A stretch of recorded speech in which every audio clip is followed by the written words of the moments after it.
Assalamualaikum warahmatullahi wabarakatuh. Selamat pagi. Sudah pada siap untuk belajar hari ini? Kita berdoa dulu. Yang beragama Islam, mari kita baca Bismillahirrahmanirrahim. Matematika hari ini memasuki bab 2, yaitu koordinat kartesius. Dalam koordinat kartesius ada 3 pokok bahasan yang harus kita bahas. Yang pertama, posisi titik pada bidang koordinat. Yang kedua, posisi titik terhadap titik acuan. Yang ketiga, posisi garis terhadap garis sumbu.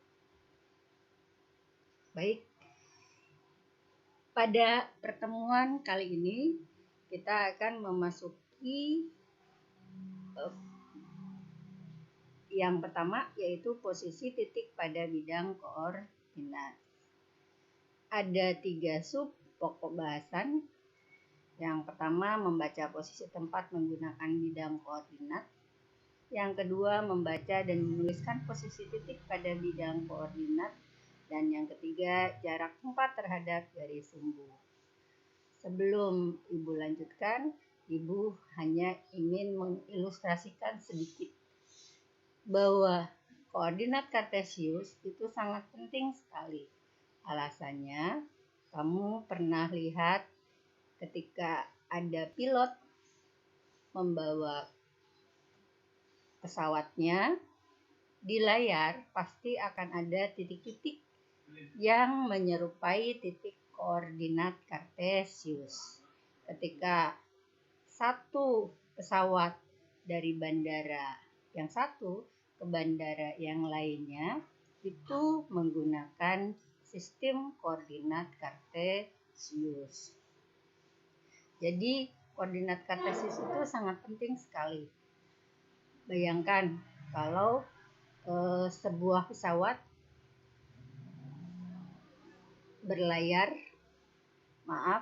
terbang tidak menggunakan sistem koordinat. Dia tidak akan nyampe ke tempat tujuan yang harusnya dia tuju. Bisa ngaco kemana-mana. Kita lanjutkan. Nah, membaca posisi tempat menggunakan bidang kartesius. Perhatikan, sebelum kita ke koordinat kartesius, kita lihat bidang koordinatnya. Kalian pernah belajar di kelas 7 itu diagram garis atau diagram batang. Ini atau kalian pernah lihat di layar komputer menggunakan Excel. Ada yang mendatarnya ABCD, yang tegaknya 1, 2, 3. Lihat gambarnya, gambar 2.2. Kita lihat keterangan dalam gambar 2.2. Perhatikan hotel. Hotel adanya di garis lurus C dan tepat di garis tegak 5, sehingga letak hotel terletak pada koordinat C5. Ingat, yang mendatar dulu baru yang tegak. Sekarang bank. Bank lurus garis tegak ke F dan lurus garis datar F dan lurus garis tegak 5, sehingga bank terletak pada koordinat F, 5. Begitupun pasar, sekolah, kantor pos, dan seterusnya. Lihat sekolah. Sekolah terletak pada garis datar J dan garis tegak 9, sehingga sekolah terletak pada koordinat J, 9. Semoga bisa dipahami. Yang kedua, membaca dan menuliskan letak titik atau benda pada sistem koordinat kartesius. Sekarang kita sudah masuk ke dalam koordinat kartesius. Pertanyaannya adalah, sebenarnya koordinat kartesius itu apa sih? Atau di luar orang lebih suka menyebutnya diagram kartesius.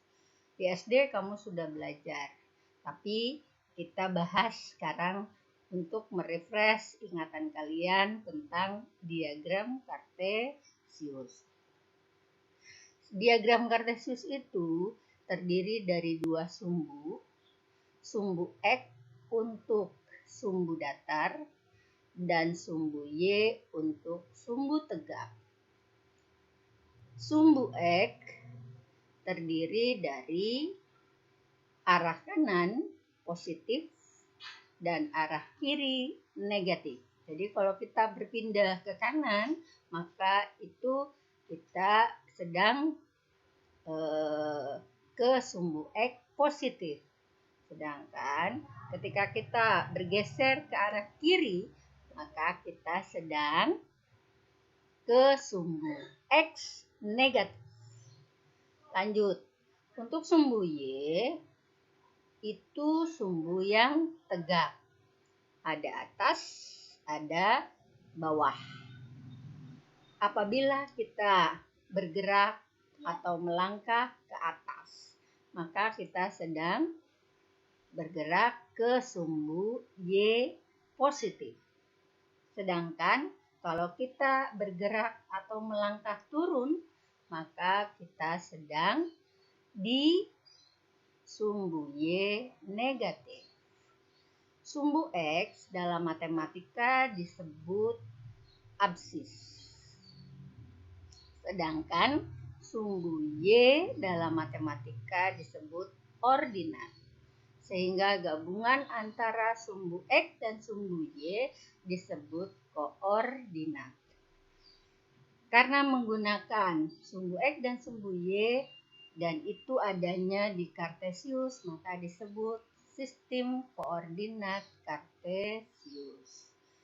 Sekali lagi Bu Yaya bilang bahwa dalam koordinat kartesius itu selalu dari sumbu X kiri kanan baru sumbu Y atas bawah. Sumbu X kanan untuk positif dan kiri untuk negatif, sedangkan sumbu Y atas untuk positif dan bawah untuk negatif. Bagaimana cara menuliskannya? Perhatikan titik A. Ya. Titik A berada di posisi sumbu X 5 dan berada di posisi sumbu Y 2. Sehingga kalau dituliskan, titik A ini ada di koordinat kartesius berapa? Jawabannya 5,2. Jangan dibalik, bukan 2,5. Selalu harus X dulu baru Y. Paham? Lanjut. Bagaimana dengan titik D? Titik D itu berada di sumbu X 3 dan di sumbu Y negatif 4.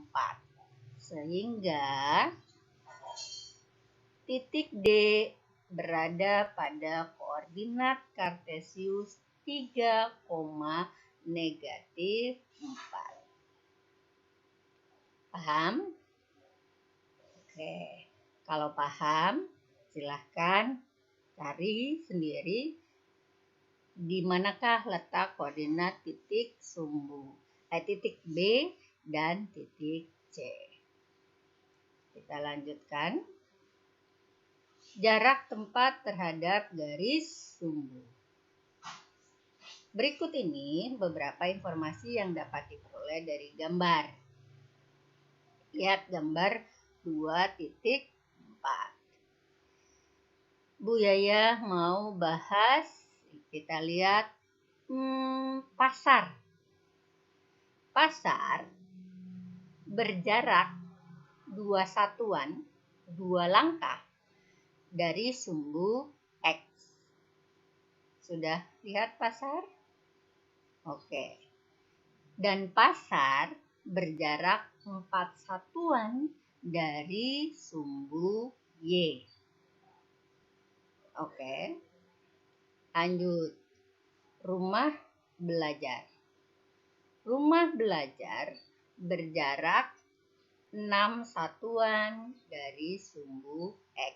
Sekali lagi Bu Yaya bilang harus selalu dari sumbu X. Karena dalam abjadnya juga X dulu baru Y.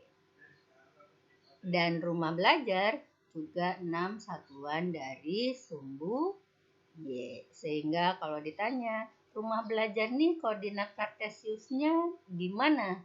Jawabannya negatif 6,6.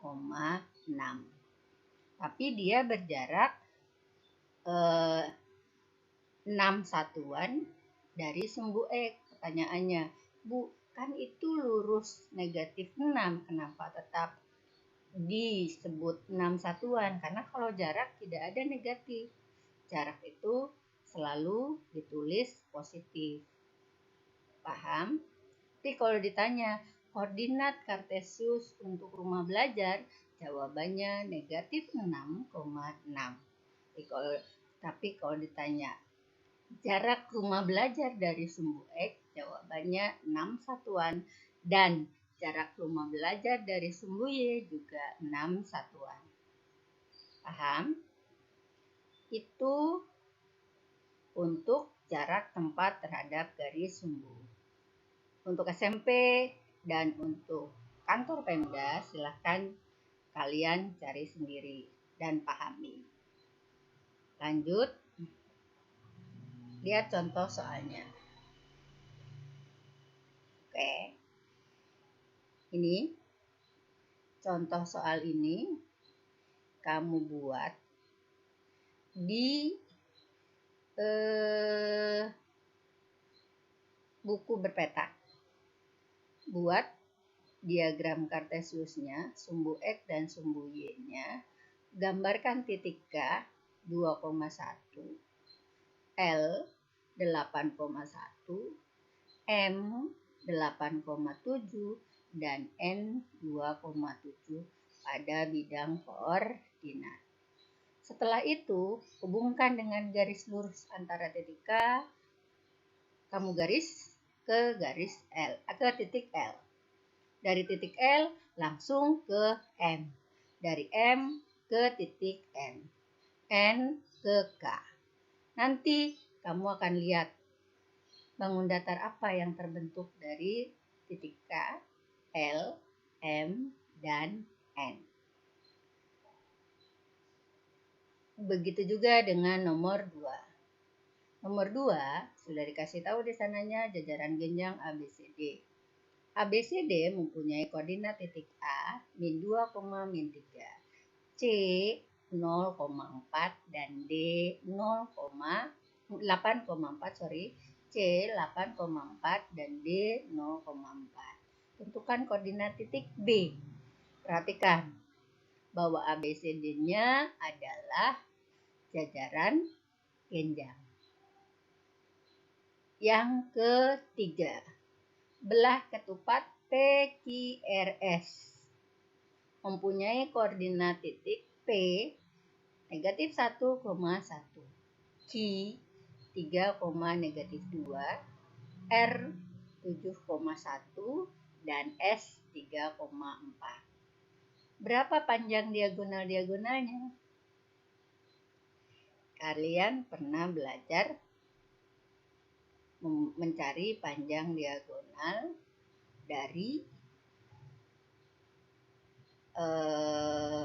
bangun datar. Yang B, tentukan luas bidang belah ketupat tersebut. Kamu cari menggunakan rumus D1 kali D2 dibagi 2. Itu tugasnya dibuat di buku berpetak. Selama kita belajar koordinat kartesius, kalian harus mempunyai buku berpetak. Menggunakan pensil, menggunakan penggaris. Itu saja pertemuan kita hari ini. Semoga bisa dipahami.